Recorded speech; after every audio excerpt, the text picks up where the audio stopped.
મારું નામ છે રમી ઝીંઝવાડિયા, ગામ મોટા કુટોડા, તાલુકો મહુવા, જિલ્લો ભાવનગર. હું છેલ્લા 3 વર્ષથી સામાજિક ક્ષેત્રે કામગીરી કરું છું.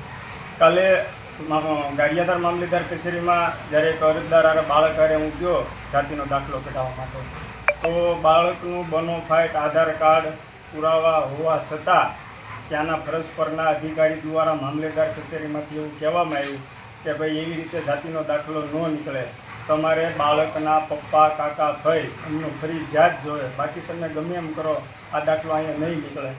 અમે એમને ખૂબ સમજાવ્યા, નાયબ મામલતદારને સમજાવ્યા અને મામલતદારને પણ અમે મળ્યા, તો એમના દ્વારા પણ અમને એવું કહેવામાં આવ્યું કે ભાઈ રમેશભાઈ આ દાખલો ક્યારેય નીકળે નહીં.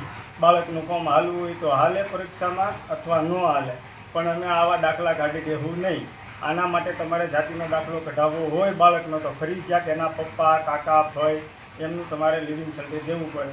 તો ખરેખર સરકારના મુખ્ય સચિવ દ્વારા 2017માં એક પરિપત્ર બહાર પાડેલ છે કે ભાઈ વિચિત્ર જાતિના લોકો જે છે એમને પૂરતા ડોક્યુમેન્ટ ન હોય તો એની રહેણી કહેણી, એની જીવનશૈલી ઉપર એમને સ્થળ તપાસ કરી અને મામલતદારને એક એવો પાવર આપેલો છે કે ભાઈ તમે દાખલો કાઢી શકો.